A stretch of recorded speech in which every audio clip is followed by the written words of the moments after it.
হিউজের হক রুস্টিং কবিতাটা তোমরা নিশ্চয়ই অলরেডি ভালো করে লাইন বাই লাইন পড়ে নিয়েছো। আর এর থেকে যে এসএ কিউ গুলো আমি আলোচনা করেছি সেই ক্লাসটা নিশ্চয়ই তোমরা করেছো। এই দুটি কথা বলার অর্থ এই যে তুমি হক রুস্টিং এই পোয়েমটা যদি ভালোভাবে না বোঝো তাহলে তুমি লং কোয়েশ্চেন অন্ধের মতো লং কোয়েশ্চেনের জন্য তুমি যেতে পারবে না। এবং আমি তোমাকে বলবো যে যদি তুমি লং কোয়েশ্চেন করতে চাও তাহলে আগে তুমি এসএকিউ করো, আগে তুমি টেক্সটটা ভালো করে পড়ো, তারপর তুমি লং কোয়েশ্চেন করো। অনেকের মনে প্রশ্ন যে হক রুস্টিং যে পোয়েমটা আছে সেখান থেকে আমি একটা লং কোয়েশ্চেন করলেই পেয়ে যাব। আমি তোমাকে একটা কথা বলি, মানে একটা প্রুফ দেখাই যে এই কথাটার সাপেক্ষে যে একটা কোয়েশ্চেন করলে তুমি পরীক্ষাতে কিন্তু ফেসে যেতে পারো, মানে পরীক্ষাতে তুমি কিন্তু লং কোয়েশ্চেনটা নাও পেতে পারো। তাহলে কি করতে হবে? তাহলে তোমাকে একটু বুদ্ধি খাটিয়ে চলতে হবে। সেই বুদ্ধি খাটানোর পদ্ধতিতে একটা নয়, মোট 3টি কোয়েশ্চেন করবে। কিন্তু আজকে আমরা লং কোয়েশ্চেন করব এমন একটা কোয়েশ্চেন যেখান থেকে তুমি ওই 3টে যে কোয়েশ্চেন বলছি সেটাই মেকআপ করতে পারবে। তাহলে আলটিমেটলি আমি সে জায়গায় ফিরে এলাম তো যে একটা কোয়েশ্চেন করলেই হবে। আমি তোমাকে এই ক্লাসে হক রুস্টিং এর লং কোয়েশ্চেন নিয়ে আলোচনা করব এমন একটা প্রশ্নের উত্তর, মানে এমন একটা আনসার প্যাটার্ন যেটা থেকে তুমি ইজিলি নিজের থেকে সাবলীলভাবে একটা লং কোয়েশ্চেন অ্যাটেম্প্ট করতে পারবে টেড হিউজের হক রুস্টিং পোয়েমটা থেকে। So this class is on the long question from Hawk Roosting written by Ted Hughes.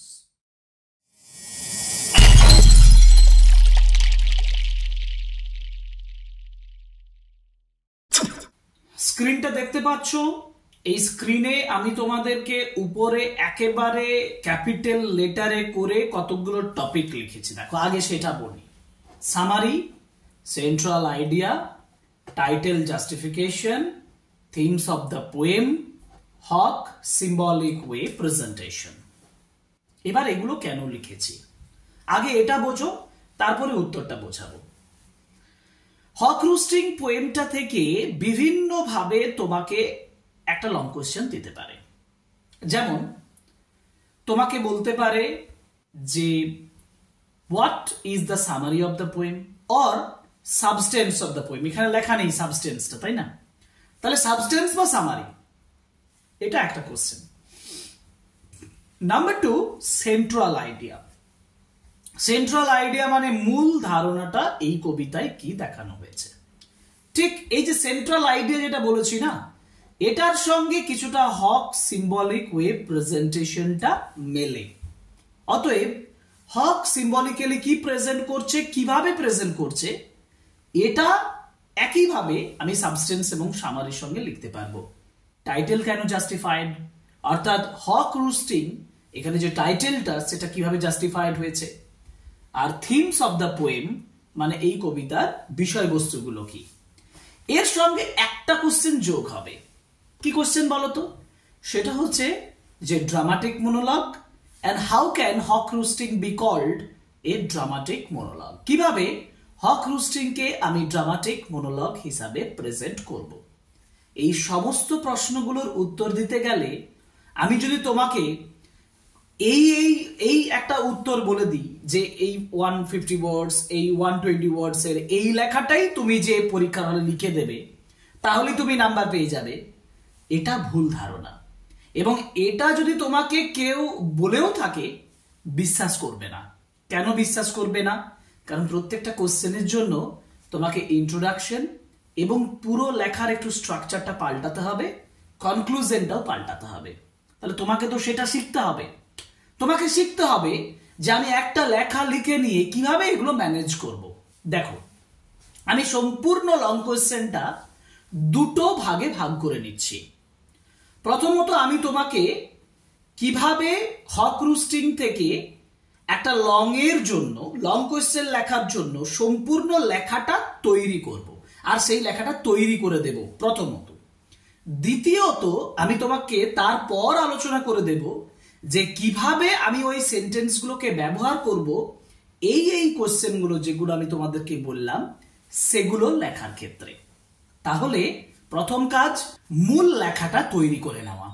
প্রথম কাজ, রিপিট, প্রথম কাজ মূল লেখাটা তৈরি করে নেওয়া। বুদ্ধিমানের সঙ্গে সেই লেখাটা তৈরি করাটা তোমার কাছে সব থেকে বড় চ্যালেঞ্জ।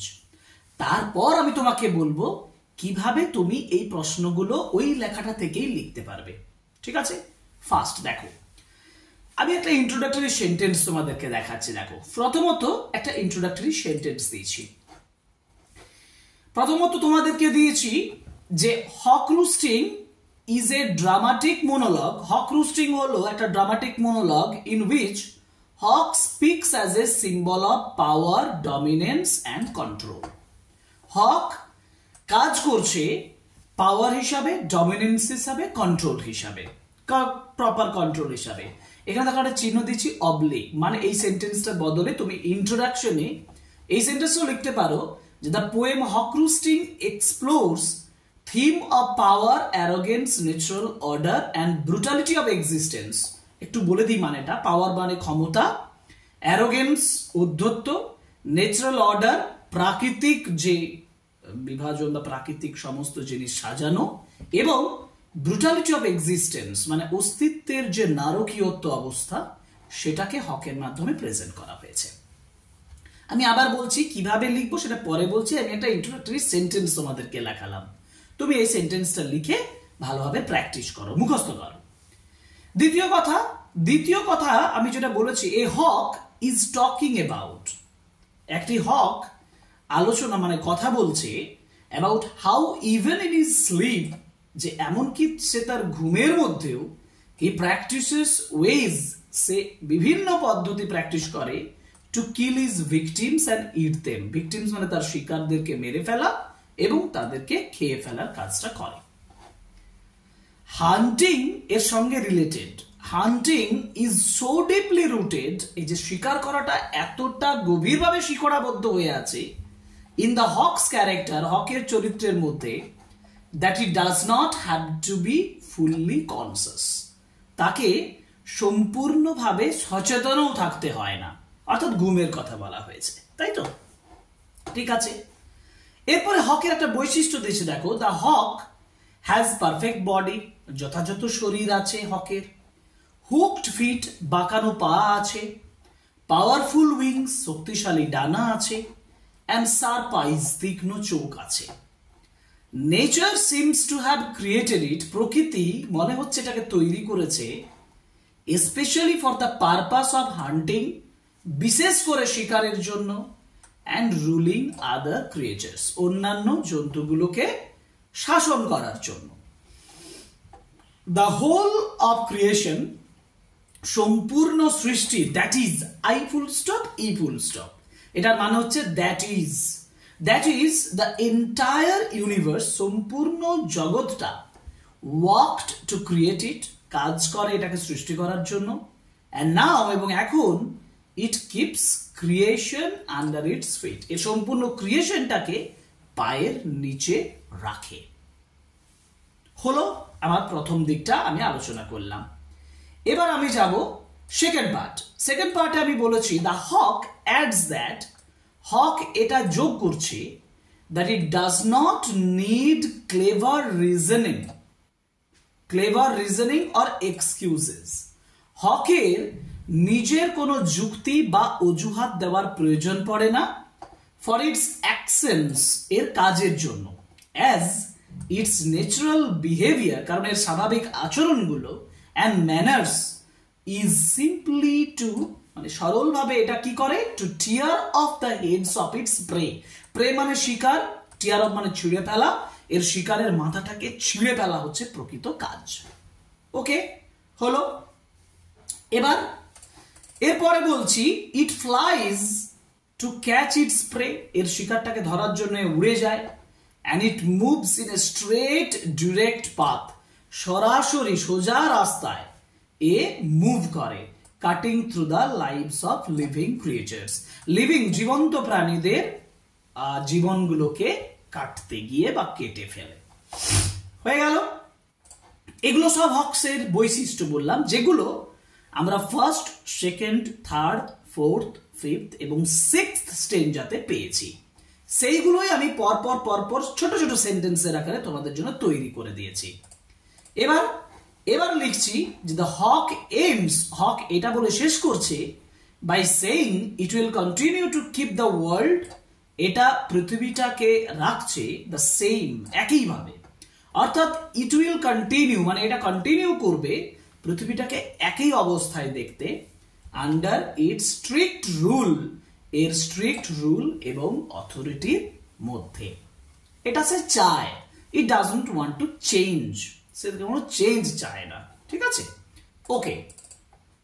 এবার আমি যেটা বলেছি সেটা হচ্ছে অ্যাকচুয়ালি প্রকৃতপক্ষে the hawk having perched at the top of the food chain, খাদ্য শৃঙ্খলের একেবারে টপে হক থাকার জন্য represents the idea of absolute power and ultimate ruler of nature, প্রকৃতির আলটিমেট রুলার হিসাবে সে রিপ্রেজেন্ট করছে।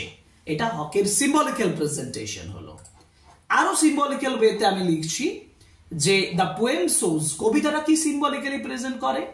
The poem shows the mindset of N authoritarian ruler who believes, মানে একজন কর্তৃত্বকারী শাসকের মাইন্ডসেটটাকে প্রকাশ করা হয়েছে এই কবিতায়।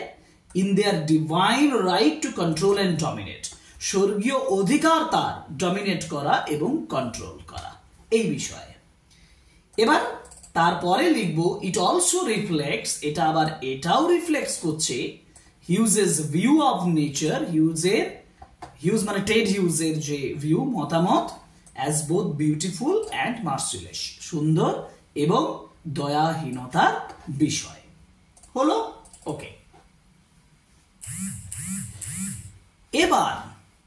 এবার আমার কথা হচ্ছে, আমি এই সেন্টেন্সগুলো তোমাদের জন্য তৈরি করলাম। 6 সেন্টেন্স সিম্বলিক্যাল প্রেজেন্টেশন বলে দিয়েছি এবং অনেকগুলো সেন্টেন্স যেগুলো কবিতা কি প্রকাশ করছে সেই বিষয়ে।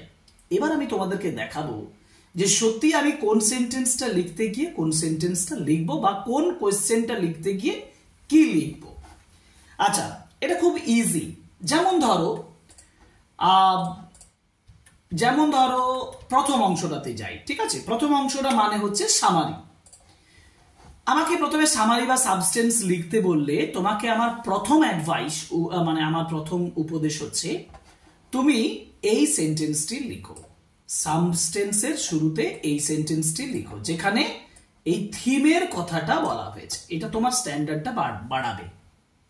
নাম্বার 2, তুমি এই এ হক থেকে একদম লাস্টের দুটো লাইন বাদ দিতে পারো, তার আগে পর্যন্ত লিখো, তাহলে দেখো তোমার সাবস্টেন্স কমপ্লিট। অথবা কেউ যদি মনে করো যে এটা অনেক বড় লেখা হয়ে যাবে, তখন তুমি এই যে ইন্ট্রোডাক্টরি সেন্টেন্সটা বললাম না, এটার পরে জাস্ট 6th স্টেঞ্জাতে যা ব্যাখ্যা করা হয়েছে সেটাই তুমি বলবে। সেটা বলবে মানে তারপরে তুমি বলবে এই যে এই সেন্টেন্সটা, তারপরে লিভিং ক্রিয়েচার্স পর্যন্ত, তারপর অথরিটি পর্যন্ত, অ্যাকচুয়ালি এবং এইমস, এই যে যেখানে হক এইমস করছে এই পর্যন্ত, রুলার অফ নেচার পর্যন্ত। আর এই সেন্টেন্সে তুমি লিখতেও পারো, নাও লিখতে পারো, এটা তোমার কাছে হচ্ছে একটা মানে অপশনাল, এটা তুমি করতেও পারো, নাও করতে পারো। হয়ে গেল। আচ্ছা, এবার আমাকে যেতে হবে সেটা হচ্ছে পরের কোয়েশ্চেন মানে হচ্ছে সেন্ট্রাল আইডিয়া বললেও কিন্তু তোমাকে সাবস্টেন্সের মতোই লিখতে হবে, কিন্তু বিগিনিংটাও ঠিক এরকম না রেখে বিগিনিংটা তুমি ড্রামাটিক মনোলগ দিয়ে শুরু করতে পারো, অথবা তুমি এই যে থিমেটিক ওয়েতে যেটা বলা হয়েছে, এটা কেন আমি এটা দিতে বলছি, কারণ সেন্ট্রাল আইডিয়া, মূল ধারণাটা, সেটা এই লাইনটা সব থেকে ভালো প্রকাশ করছে।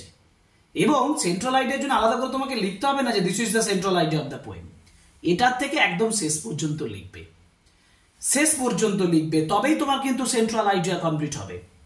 টাইটেল জাস্টিফিকেশন, একটা জিনিস আলোচনা করবো এবার, সেটা হচ্ছে টাইটেল জাস্টিফিকেশন। আচ্ছা, এইখানে টাইটেল জাস্টিফিকেশনের ক্ষেত্রে কিন্তু তুমি প্রথম দুটো, এটাও দিতে পারবে না, এটাও দিতে পারবে না। অতএব এখানে তোমাকে একটা নতুন সেন্টেন্স লিখতে হবে। সেন্টেন্সটা কি লিখবে না, টেড হিউজেস পোয়েম বা the poem Hawk Roosting written by Ted Hughes has a very significant title. এরপরে তুমি এই হক সম্পর্কে যেগুলো বলেছি আমি 6 স্টেঞ্জা থেকে, সেগুলো পরপর লিখবে। পরপর লিখলে এই সেন্টেন্সটাও লিখলে, তারপরে এর সেন্টেন্সটাও লিখলে, তারপরে হক এন্ডস এটাও লিখলে, অ্যাকচুয়ালি দিয়ে লিখলে, এই যে পোয়েম সোজ বলেছে এটা ডমিনেট পর্যন্ত লিখলে, হলো। নাও ইন দিস ওয়ে, এটা বলার পরে তুমি এই লাস্টের সেন্টেন্সে যেটা বললাম এটা নাও দিতে পারো, বিউটিফুল এন্ড মার্সিলেস নাও দিতে পারো। ইন দিস ওয়ে, এইভাবে দিয়ে একটি সেন্টেন্স লেখো। In this way the whole poem, সম্পূর্ণ কবিতাটা, reflects the hawk's view and its authoritarian mindset, and the title is justified. কিন্তু যদি কেউ মনে করে যে রুস্টিং মানে actually it is taking rest, and even যেটা আমি শুরুতে বলেছিলাম, even when it is taking rest, even in his sleep, it shows its authoritarian mentality, so the title is justified. এই কথাটা বলে শেষ করে দেবে, হয়ে গেল। আচ্ছা, তাহলে এবার থিমস অফ দ্য পোয়েমে যাই। থিমস অফ দ্য পোয়েমে আমি বললাম, যা বলেছি থিমেটিক্যালি এই ড্রামাটিক মনোলগ সেন্টেন্সটা লিখবে না, এক্ষেত্রে এটা দিয়ে শুরু করবে, আবার পুরোটা লিখবে এবং পুরোটা লিখবে। তাহলেই পুরোটা যদি লিখো, তাহলে যা যা আমি লিখিয়েছি ফার্স্ট সেন্টেন্সটা বাদ দিয়ে বাকি পুরোটা যদি লেখো, তাহলেই থিম অফ দ্য পোয়েম হয়ে যাবে। আর সিম্বলিক্যাল ওয়েতে যদি পড়ে, তাও ওই প্রথম সেন্টেন্সটা বাদ দিয়ে বাকিটা লেখো। এবার সবচেয়ে বড় প্রশ্ন হচ্ছে ড্রামাটিক মনোলগের উপরে প্রশ্ন এলে কি হবে, তাই না? ধরো ড্রামাটিক, এই যে বলেছে না যে এখানে বলেনি হোয়াট ইজ ড্রামাটিক মনোলগ, প্রথম প্রশ্নটা দেবে হোয়াট ইজ ড্রামাটিক মনোলগ, এটা তোমাকে 2 মার্কস বা 1 মার্কস দিয়ে দেবে।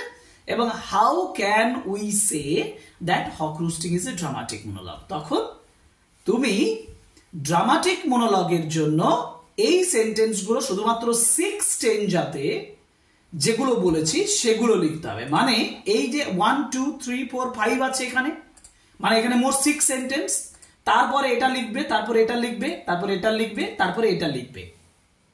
এটা লেখার পরে তুমি আর কিন্তু লিখবে না, এবং লাস্টে তুমি লিখবে so in this poem Hawk is expressing its own view and its authoritarian mindset, but its mindset of arrogance and authority is revealed through its speech, এর স্পিচের মাধ্যমে, বা through its monologue, and it is presented in a dramatic way. So this is a dramatic monologue. এটা লিখলে তোমার dramatic মনোলগের উপরে question complete. তাহলে বুঝতে পারলে যে কিভাবে তুমি হক রুস্টিং এর এই কয়েকটা সেন্টেন্স লিখে তৈরি করলে তুমি মোটামুটি 5 থেকে 6টা কোশ্চেন মেকআপ করে নিতে পারবে। কিন্তু এইটার শেষে আমি একটা কথা বলি, দেখবে টেক্সটে তোমাদের আরো 2টো কোশ্চেন আছে যেগুলো টুকরো কোশ্চেন, 2+2+2 এরকম কোশ্চেন দিয়েছে, সেগুলো কিন্তু আলাদাভাবে তৈরি করা দরকার। সেগুলোর উত্তরও তুমি এসএ কিউ এবং এটার থেকে ম্যানেজ করতে পারবে। কিভাবে ম্যানেজ করবে সেটা আমি পরে একটা ক্লাস করব, সেই ক্লাসে তোমাদেরকে বোঝাবো। বাকি যে 2টো কোশ্চেন তোমাদের টেক্সচুয়াল আছে সেখানে সেইগুলো আলোচনা করতে গিয়ে আমি ব্যাখ্যা করে দেব। আজকের ক্লাস এখানেই শেষ করছি। আশা করি ক্লাসটা তোমাদের ভালো লেগেছে। যদি ভালো লাগে অবশ্যই কমেন্ট বক্সে জানাবে, অবশ্যই সাবস্ক্রাইব করবে চ্যানেল, লাইক করবে, কমেন্ট করবে, শেয়ার করবে আমাদের video. Thank you very much.